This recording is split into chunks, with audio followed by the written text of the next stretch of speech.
دەستە واژە بازاڕەکانی زمانی فارسی. بەشی چوارەم.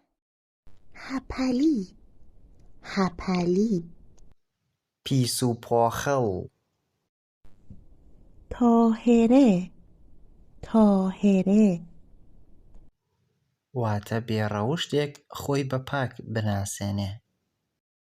ناخودا ناخودا بێدین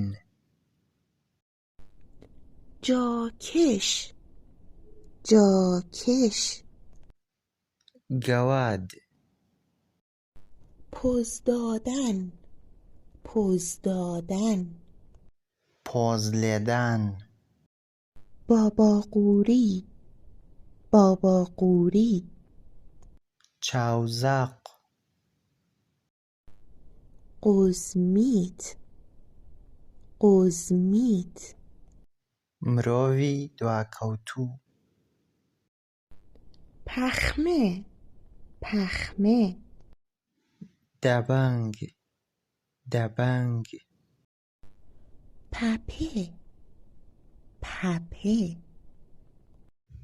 بێمێشک فەرراخ فەرراخ قورس قورس تەمەڵ تەمەڵ جیق جیق هاوار یاخود قیژاندن شێڕۆڤێر شێڕۆڤێر قسەی هیچ تاس تاس کەچەڵ واتە یەک موو بەسەری نەبێ. تیپا تیپا بەشەق با تیپا انداختمش بیرون با تیپا انداختمش بیرون بەشەق کردمە دەرەوە.